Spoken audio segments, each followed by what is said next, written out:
Hello, you're listening to Hibs Talk. I'm your host as always, Gav. Joining me today is Stephen. Hello. And Papa Stu. How are you doing? Good. How you guys getting on? Doing away. Good. Did you have a good weekend? Yeah, it was alright. Nice to see a Hibs win for a change as well. So Yeah, aye. positive for a change. Obviously chatting about the Ross County game and top six in Europe and stuff, and obviously chatting about the Celtic game on Sunday as well. But yeah, aye. Good weekend for you, Papa Stu? Yeah, it was fine. Left Livingston really a good time to get through to the match. Left at 1:30, and I got in within 5 seconds to go. Wow, couldn't it fine? It was the 5 seconds on the big boards on the TV. That's what was going 5, 4, and I'm like, it took me. I got through to West End of Edinburgh at 10 to 2, 20 minutes to get there for Livingston, and it took me an hour. near enough an hour to get to. All the roads were closed. Aye, it's crazy there now. So many. We were crazy getting back as well. Yeah. We were obviously kind of go along Queen Street. Yeah. Or you kind of get on the street, Queen Street straight away because of the tram work and stuff. So we had to go up the road, and we were in that queue going up towards Princess Street for ages. So yeah, that was a nightmare. I thought I'll go through Queen's Park, go through the park, and it was totally closed. Every part of the park was closed, so I had to go all the way to Duddingston from centre Edinburgh, just up the road, Feaster Road, all the way around to come back for Duddingston and round that way. Took me an hour. Providing news as well now. We're doing a weekly travel update. So. But yeah. Other than Hibs, a good weekend for you guys? Yeah, in the bar watching the boxing. Nice. Which I thoroughly enjoyed because I hate Can. Don't think you're alone there, to be fair. I know. Everybody hates me. It was fantastic, honestly. I'm getting there. Fair enough. Yeah. I don't really follow enough boxing to know why he's hated that much, but fair enough. He's I just remember him being the plucky young guy when he was in the Olympics all those years ago. So, aye.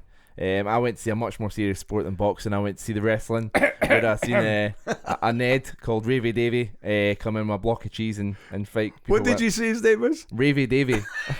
He thought about a long time to figure that one out. I know. Ravy Davy. The Burberry sort of the hat and stuff. It was funny. Aye. It's because there was like the Royal Rumble sort of format, and they come in, there's 5 weapons spread out throughout the thing, and he comes out with a block of cheese as his choice of weapon. Brilliant. Yeah. Wrestling's where it's what at. What kind of cheese was that though? It looked like cheddar. It was very sort of that orangey fire colour. So yeah, it looked like a good cheddar. But yeah, ICW. It was really good. Oh well. Anyway, so let's have a chat about Hibs, more important stuff. Ross County, obviously big good to get back on winning ways after not the best run of form. Line-up, Louis moved back to centre-back beside Porteous and Rocky, Cadden, Jake Dalhayes, Campbell and Doig, the sort of midfield. And then Nisbet played up top with Jasper and Henderson off of him. Early sort of chances, Cadden with a cross after Jake Dalhayes picked up the ball and slipped it in front of him. And he burst in, plenty of time.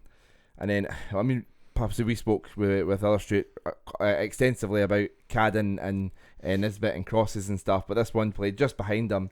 But in terms of crosses, there was a talking point. We briefly spoke about the fact that you'd even forgot Doig was on the bench because he was just not even sort of signing him coming on. Hibs seem to playing this game, we work it out wide and whip it into the box, and Nisbet is always sort of coming a bit deep. Why are we not playing 2 strikers? Why is Doig not playing? If we're playing that many crosses, why not have a big guy in the box? Yeah, well, it gets me as well because Nisbet was interviewed last week, and he turns around and he says, I can't believe what's happening. Every time I go front post, it goes to back. If I go to back post, it goes to front. Now, when you're putting as many balls into the box, you play 2 guys up top. So when you're running towards the goals, you're always talking to each other, and you take a run to the front and then peel off to the back, vice versa, back to front.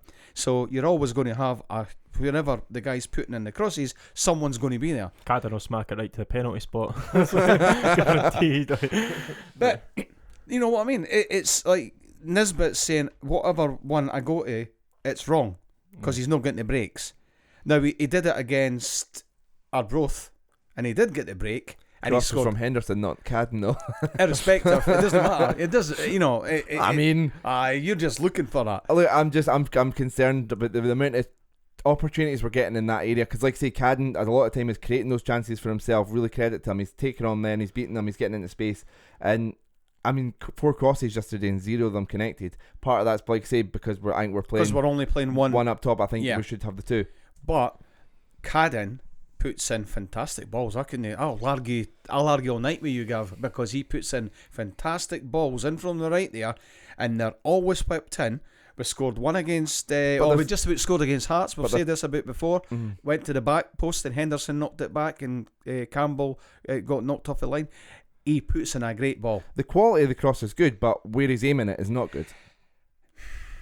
Listen, are you telling me that it's only top wingers that put that pinpoint onto our forward? Maybe we need to help Cadden out more and play Doige, so he's got two people. So and like you say, they're a bit more unit. Like they when they get their rhythm going, they've only played a few games, and then we've dropped Doige out of nowhere. So yeah, so Doige and Nisbet goes front back, so there's always someone going to be there, and it made, well, you'll talk about the goals, but what a difference from someone's getting put into the box, it's getting knocked back, and you've got somebody waiting for it. Yeah. I think the problem is, obviously we can see that like Maloney's pushing for this 3-4-3, and it's evident. So if he's playing the 3-4-3, like who are you got to move out wide in the three up top? Because obviously I'd imagine Mueller will be playing right wing, where Boyle used to. And then who you got to put out left, because you can't put Doige out left. So it is going to be the one striker that we are going to be playing. It's a strange system. I mean, like the system might click, but it's a strange system. Yeah. I think obviously like it's been working. Like you saw, like I think Mitchell's been a big difference for us. And prior to the game, 3 out of the last 5 goals have come for wing backs, whether it's Mitchell or Cadden. Yeah. And then obviously like Mueller and Nisbet scored against Arbroath, but.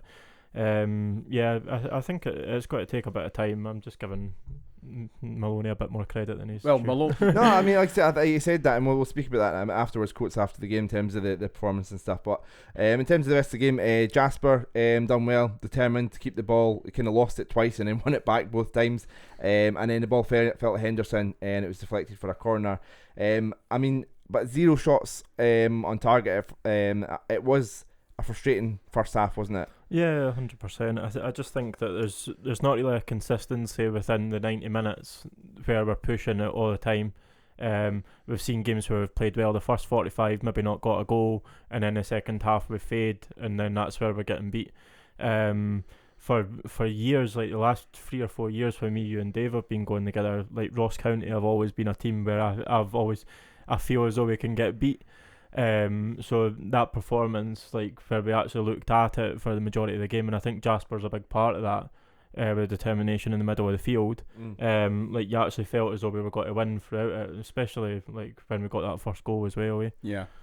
Into the second half, Jake Hayes played the ball forward to Henderson, who kind of drove into the box, shot at a tight angle. I know Papa Stu, just briefly you were sort of saying a bit frustrated that he's never going to score for there. Nisbet looked very angry at the back post that he never received the ball. But he got in target, made the keeper make a save, and as we spoke about, there was 3 to 4 defenders in between him and Nisbet, so Nisbet never had anything to moan about, in my opinion. Fair enough. But that corner was whipped in. It was missed by everyone. It eventually came to Campbell, who tried to get a shot off. Never happened, so he laid it off instead to Jake Hayes, who hit from about 25 yards out. To make it 1-0. 2 goals in 102 appearances prior to the Saturday, and one for St. and one for Cheltenham. Tremendous way to get off the account for his account for Hibs. I think he needed it because he was coming in for a lot of stick recently. Him and Campbell have been the 2 players that have been targeted in that midfield for bad performances. I can't say that 2 goals against Ross County will make that all disappear. I think he's got to need to be a bit more consistent, and if that's where he's got to be and taking the long shots and getting goals that way, then fair play. Like that's what we've needed. Like I've always said, like the last couple of seasons, that we need that kind of Kenny McLean player in the midfield that can hit it for 25-30 yards and at least get it on target. But again, obviously, he's been played as a defensive midfielder. Can you rely on a defensive midfielder to be taking your shots? Well, he's actually now. He must say to himself, "I'm going to get in that position again," because if he can hit them like that, he'll actually want to do it and keep on doing it. So I think he'll. I've always liked him. I know he's no anything like Roy Keane, but that's what he reminds me of, a young Roy Keane with not as much potential. But he'll go into tackles, hard tackles, like on Saturday. he puts some players up in the air, and I like that in a midfielder. And he done that, and then he showed he can score goals as well. So I like him. Yeah, I mean, Maloney spoke about him after the game, obviously getting asked about him in terms of the 2 goals. But Maloney was sort of saying about how they've been giving him a lot of feedback in terms of his performances, how he is important to how they play, but he's maybe been passing the ball sideways and backwards too often, and they've been encouraging him to play it forward more and stuff. So that's encouraging that us as fans have seen that, and the coaching staff and Maloney has seen that and passed on that message, and he's taken that on board and starting to, like I say, we've seen this a few times. We've already spoken to 2 instances where he's played the ball forward and it's led to chances. Thing is, though, the whole team's been like that, Gav. The whole team's been passing too much. So when they do get into his, Maloney says he's not got them like that yet, but if he does, and we start playing like the they do it in glimpses, just wee bits and pieces, they'll do it, but we need it 90 minutes. Laidlaw did get a hand tip, but like you sort of said when we were watching the highlights, you made a good point about there was a lot of players in front of him, and I think there was a wee bit of speculation as to whether or not like one of the defenders got a touch. To me, it looked like it just for one of the angles, but I think there's a case for him to save it if he gets a hand to it. Well, after a sort of very sort of out the traps start to the second half, Hibs quieting down a bit after the first goal. But however, credit to the defence, Ross County very limited. I think they had a wild attempt for distance that went nowhere near the goal. Other than that, we kept them very quiet. And then Jasper was sort of high pressing, forced the Ross County defender into a mistake, an error. Won the ball up high up the park and slipped in Henderson straight at the keeper. I mean, we spoke about the Henderson shot before, Papa Stu. This one he probably should have done better with. I think I would like to see it again, from another angle. Did it hit the back of Laidlaw's ankle, when he was sort of half diving? Did he get a wee bit of fortune, Laidlaw? Because I think it was going under him, and I just hit the back of his foot or something. I might be wrong, but I think that's what happened, and then it sort of ricocheted for a corner. So it, how many times you see it on TV that it goes under the goalie's, it's like he's been nutmegged a few times, and you think, that's just luck. And we're not getting it. I mean, I think it's part of the luck by Henderson. I think he's had some of the best chances. I'm sure Nisbet would have loved some of the chances Henderson's had over the past 3 weeks. So I mean, if these chances keep on coming to him and he doesn't start putting them away, then there's going to be more questions asked, I think. But it's good that he's getting into these positions. Some of them he's creating for himself. But yeah, I mean, we're being a wee bit critical Henderson there, but we can definitely give him some praise for his corner delivery. And the next sort of one that they had. Port just rising for the header, heading it down, and another save from Laidlaw. But he does have a really good delivery on him, Henderson, doesn't he? 100%. I think I think it's got that trait throughout, like from like going back to when Liam was in. Like it wasn't just the corners; it was the free kicks as well. He puts in a good ball. He knows where to put the ball.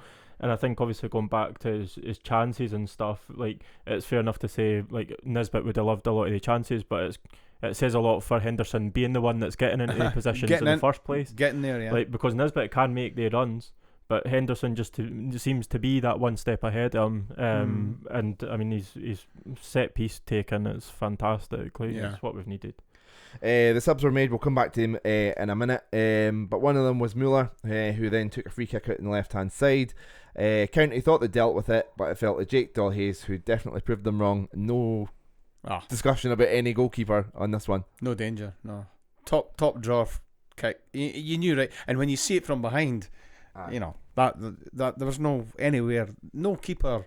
Even down south would have kept that. No way. Right top bag, brilliant, lovely. It was brilliant angled. I know, Stephen, you sort of seen that on the telly. I've not been able to make the game in person. You would, I hate to rub it in, but our seats were perfect for where it was. Section 44, right behind them. The way my dad loved it, so he appreciated it. But the way he chested it down, and the fact it was in the far corner, we were right behind it, and obviously you've seen it behind the goals as well. I mean, it's one of those goals that would look tremendous anywhere in the stadium, wouldn't it? Yeah, 100%. I think obviously like the technique it's not something that was a lot of luck. I think a lot of it was technique. He's obviously learned it, and he's done well with it. Like I mean, you get the shot, you get the chances. like once maybe a season, and he's taken it, so it says a lot for him. And then County came for another attack and got into the box, and actually I panicked a bit because it reminded me of Livingston a few weeks ago, their goal, Forrest getting into that position and just taking a touch round Porteous, and as if like he learned from that, just read it so well and very calmly took the ball. And there was a few times as well he was getting a bit, you could tell he was playing with a bit of confidence, where he was doing like the fake passes where he looked one way and then pass it the other way and stuff. So he's playing with a bit of swagger, and I mean in terms of Hanlon's getting injured, obviously Lou's got the armband, but Porteous has stepped up defensively as well, hasn't he? Oh yeah, but there was about 2 or 3 times in the same game which I've never seen in the actual on sports scene or anything. He gave the ball away, I would say 3 times, trying to be too smart, and that's what he's got to cut out, because a good side, Gav, would have really took us to bits on that, because our midfield were pushing up, our forwards were pushing up, and he was putting the ball right into the middle of the park, and they were shot. He done it 3 times. Stuart, it's a positive podcast today. Yeah, even I know, I'm positive, I know, and you're trying to bring it down no, now. No, Steve, honestly, mate, I love Porteous, and he's the next captain for me if he stays at Hibs, right? He's the next captain. However, there just sometimes that I wished he would cut that out. Just, he's playing a ball through into where, like, say where Jake Doyle Hayes is supposed to be, right? Or where he was thereabouts. But it's about 3 to 5 yards left of the player it's supposed to go to, or a wee bit short, and he got caught out. And the next thing we were pushing up, and the next thing we were defending again. A good side that, you know, Celtic, Rangers, Hearts, you know, a good side would probably give us a chance at that, yeah. And that's what we've got to watch. And I just wished he would play to the side and then work it round, rather than trying that wee World Cup ball through the middle. But that's Maloney's style of play. That's what he's looking for. So that's something that's maybe just going to be trial and error. Yeah, well, I agree with it. And Maloney has said that there's going to be times that make mistakes, and fair enough. But just sometimes that Porteous can do that, which I don't like. However, he's top drawer centre half for me. Yeah, aye. He, like I say, since Hanlon's injury, he's really sort of stepped up leadership wise as well as performance wise. I think obviously it comes with the confidence of the players around him as well. Like, I mean, with Stevenson's performances in midfield recently, like I would have preferred him to stay there, but I think Porteous needed it. Like, I mean, Bashiri, for somebody who's not played for a long period of time prior to coming to Hibs, he's stepped up, and he reminds me a lot of Ambrose, whether that's positive or negative. Aye. Like, I loved Ambrose, and I think obviously it gives Porteous that confidence that, like, he can try the same balls, and with Stevenson just being that old head next to him, and obviously McGregor came on as well, and I think obviously it's just talking about Bashiri. I'm in the West, right? Yep. And he goes down. Honestly, Rocky's massive. You can what he's like, and he goes down for nothing. And he's honestly, he's holding his leg, and he's screaming right in front of us. And we gets a foul, and Porteous went up and went, "Rocky, for fuck's sake, get up, hey, get up!" And he's like, "Oh, okay then." That's Porteous talking to Rocky. Get up now. We've got the foul. Come on. Aye. And he got up. And he's like, he must be what a size of lad, but he's gone down for nothing. In terms of the last sort of chance here was the one where Muller was starting to move down the right hand side, asked for it back, and then James Scott played it to Doig. Doig, like I say, got a shot off, but a good save for the keeper. But so that was sort of the sort of run through the highlights. Obviously, Maloney after the game was saying there was parts of that I was happy with, some bits I wasn't. I tried to get the exact quote, so I apologise for sort of paraphrasing him, but he said that, you know, yeah, it was good. It was an aggressive performance of one, but and he was like, we're nowhere near where I want us to be. That's what he said. I've got a style of play we want us to be. We're nowhere near where I want us to be. And I'll be honest, I celebrated him saying that as much as the second goal. Like, yeah, I'm so relieved to hear him say that. Yeah, we've won today, but this is in terms of what I want to do. We're so far away from it, because it was a good performance. It was, you know, we created some chances, not the best chances, but we created some chances. We scored a couple of goals, yes, from distance, but we still scored the goals. Kept a clean sheet, kept Ross County quiet. So that there's a lot of things to be positive about, which we have been. But it's encouraging to hear Maloney say that we're still a way off from what we want. See, just on that though, do you think that there's a wee bit of like, not hypocrisy, but at the same time, like, there's no consistency with like post match, because it's easier to criticise a team when you've won the game, right? Yeah. And when we lost, and when we have lost, he's always been like, oh, it's like the whole Jack Ross thing, oh, there's been fine margins, and we've done well, and this is what's gone right, and this is what's got right, we've got to look at the positives. Whereas, like, you've got to be consistent, and if you can say when you're winning, there's a lot of stuff that's not right here yet, but we're getting there, then say it when you're losing as well. Yeah, that's just my opinion on it. But. No, I think that's good to call him out on that. A bit more consistency with that, because there has been a bit of times where I've been banging my head when I've heard him be positive about some of the performances, especially in January and stuff. Well, I mean, we're quite active on Twitter, and you see a lot for what fans are saying and stuff, and a lot of them are saying the same, like that when we lose and stuff. Is like, oh, you're tired of hearing them say, oh yeah, well, we're doing this right, we're getting there.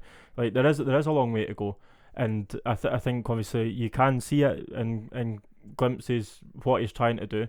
And I think obviously the more that 3-4-3 comes into play, you'll see a lot more attacking football, which is what we want.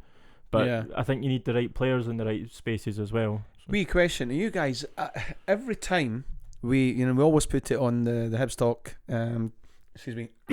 WhatsApp messages, and it comes up, and we always look at the team it comes up for Maloney, and we're always like, how's he playing today? We do not know, because he changes it all the time. Is that because we've been getting beat though? Well, we won last week and we've won again. So let's see this week coming against Celtic. Yeah. But he keeps on changing it, and I don't think that's helping Gav, because it's like the 11. You've got to try and keep the same 11, but he's swapping them about. And okay, we're no managers, but I just think that if he tried to keep that 11, and we knew, right, well, we won, so he shouldn't be changing. But if he changes that again, I'm just wondering, does he know he's 11 yet? He's first 11. I don't know. He needs to know he's 14, or he needs to know his subs that are got to come on as well, because that was what we were quite consistent with. Even with Heke and Lennon, like you could pretty much guarantee who was coming on at what time. Like 67th minute with Lennon, you knew he was going to make a change. And you knew like what players were coming on the park. So I just think that obviously he needs like you says, he needs to know his starting 11. But when you've got players that people are wanting to see, like Melkerson and Muller in the starting lineup, like how are you going to incorporate that when you've got the same? Yeah, I mean, in terms of I think in terms of his strongest 11, I think there's probably a few players that would be in that are currently injured and in the stands, which probably doesn't help. But I think I'm hoping that consistency comes, and like we spoke about a few weeks ago, it'll be interesting to see whether that doesn't come until next season, and whether this season will just be building towards next season. But we're in a good position, which we'll come to in a sec. You mentioned the subs there, Stephen. Melkerson, Muller did come on. I mean, I was kind of hoping off the back of a goal away to Arbroath, he starts. Windy conditions, that's Scottish football at its max, and he's got a goal.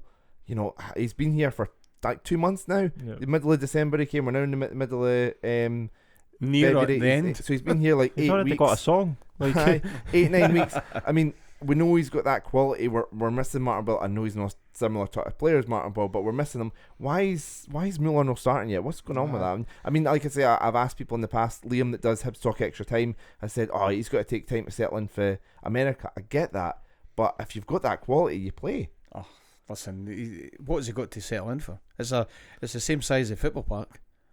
It doesn't matter. It was America or not. They had bad weather. He was playing in the MLS up until like Christmas anyway.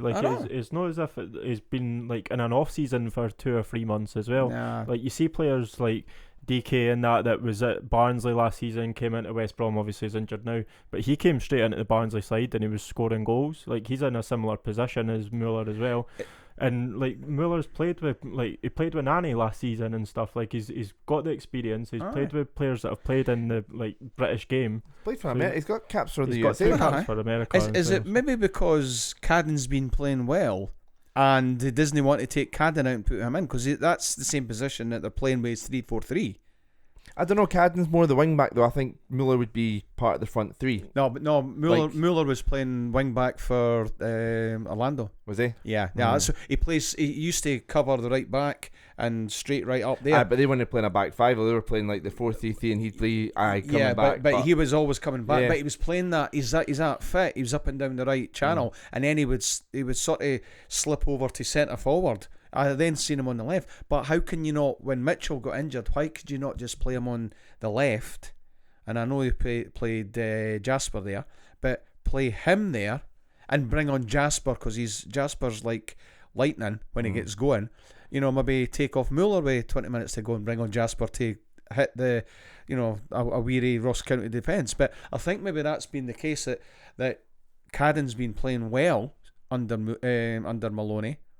And that's maybe why he's not. He can't get into that position. I don't know. I mean, I'd be disappointed, to be honest. Like I see Mueller as an attacker. Like it was like I know Martin Boyle played there under Lennon, but I'm glad that he's not played, or he's not even here anymore. I keep on forgetting. I'm glad that like Martin Boyle wasn't really playing there towards the end of his Hibs career, because he was much more effective in the final third. If we are going with the back five, I'd like to see Mueller part of that front three. Yeah. I mean Henderson's doing quite well. So I mean Jasper looked quite positive at the start, so it's kind of like, well, he would have to come in for one of those two. But he, to me, from what we expect from Mueller, it's been limited things we've seen him on. I expect him to be that higher level. You expect him to start? Aye. Yeah. Aye. I think that's where it comes down, and then obviously then you've got the other issue with Melkerson again trying to push in for a space ahead of Mueller, Doige and Nisbet. But is it a thing of ability, or is it a case of we're not wanting to rush him in? I think there's got to be questions about that, because he's played as many games. Like he's had a pre-season with like Bodo Glimt. Obviously, you saw like them against Celtic. Even like they're just in their pre-season now, and like they beat Celtic. So I think obviously there's got to be questions regarding whether or not he's fit to start with. And I think the answer to that is yes. And I think it is just a case of Maloney trying to like get that established 11, and he's played with the same players ahead of Melkerson. You know what I was thinking? I don't know if I read this or not, if I'm making it up, but I thought maybe Melkerson, they've got him in the gym. I think they're trying to bulk him up, because he is. I was watching him. It's the first time I've really had a good look at him when he was running up in the touchline. He was doing a lot more than anybody else. I know, yeah. Like, but he was people in the West and in the famous five. I've seen a lot more than the rest. Can I say something about him? When he was running up and down, he was looking at the fans in awe of. This is. It's not just Ainsley Park like for him, because that's what he would have been playing in like Norwegian second division. It'd just be like a kickabout at the park. This was a big thing. He was looking up, and his eyes were sparkling, because he was like, "This is absolutely fantastic." So I think maybe he's been put up a wee bit, maybe on the top shelf, and he shouldn't have been when he got signed. You'll pick up on the fact that fans want to see him as well. Yeah. I still think that, in my opinion, instead of Scott, and no disrespect to Scott, but it was the only way I'm saying this, if he's listening, is because he's not our player. I would have played Melkerson for 15 minutes to see what the laddie could do, let him run about, get him a wee bit of excitement, get it off his back. Get him a few tackles on him as well, that's what he needs. Aye, I mean, it doesn't make much sense, but like I'm just trying to put some logic to it. Maybe obviously we've got Celtic and we've got the St Johnstone game coming up, the Fiver. Those two games are maybe bigger crowds and stuff. Maybe get him his debut a bigger thing, but it's just get him minutes. But and I understand fans are desperate to see Melkerson, but at the same time, Boo and Drew Wright is no one, in my opinion. Oh, it's shocking. Like I think he's been improved under Maloney. He's an effective squad player. He does the job. And one missed pass, and the fans just automatically, they were booing him coming on, and then they'll booze. It was ridiculous. I mean, I know you pay your money, but in my opinion, just shouldn't be booing a Hibs player like that. You wear green and white. You wear green and white. You don't boo your player. I think if a player's really struggling, I don't know. We've got into this for a bit, but anyway, the other thing, like which Stephen mentioned as well, Louis in midfield or centre back. I know he finished the game there, but. Interesting to see how he lines up against Celtic. So let's get on with the Celtic game. But before we kind of get into Celtic, I thought we'd have a quick chat about the league positioning.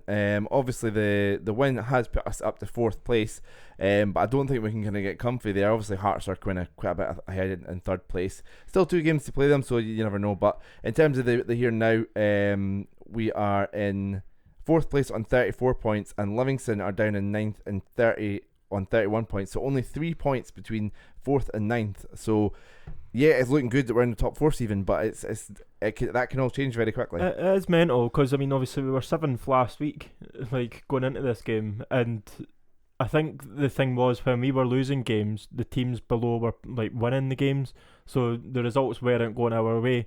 Obviously, the weekend there, we've beat Ross County, Hearts have lost against St Johnstone, Aberdeen and Motherwell drew. So you look at in 1 week, all the results went our way. So I think obviously that change it's exciting, but at the same time we need to keep winning. And with a game against Celtic next week in the form that they're on, they got a wee bit of scare against Dundee yesterday. I watched the game and I was like, fuck me.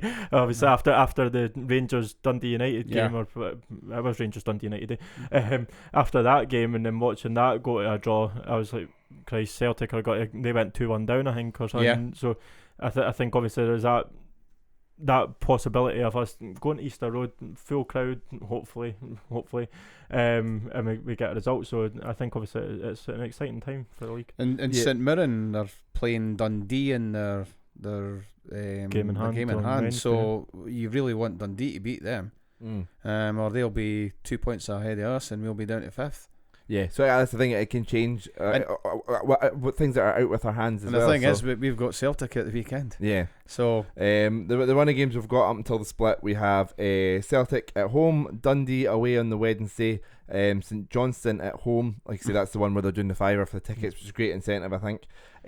Scottish Cup, we've got Motherwell, but in terms of back to the league, we've got Aberdeen away, Dundee United at home, and Hearts away. Wow. I mean, Pittodrie, Tynecastle, Dundee United at home, St Johnstone, who are a bogey team for us, Dundee away, and Celtic it's not exactly an easy running, Papa Stu, is it? No, it's not. I never really looked at that, but wow, because because what you're talking about, the way Dundee, well, you've seen what they've done against Celtic, new manager. St Mirren will have a new manager.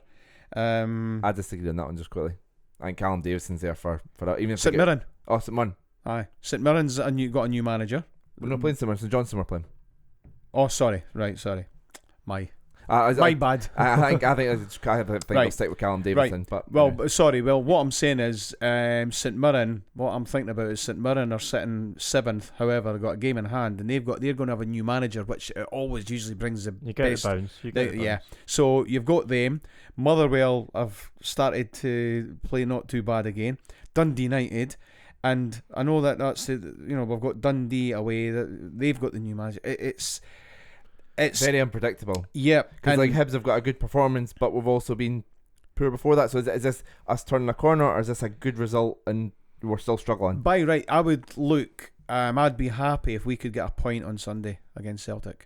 I'd be very happy. It might be needed. Yeah, that point could make it. Because of the goal difference, it could maybe help another point near the end or the split.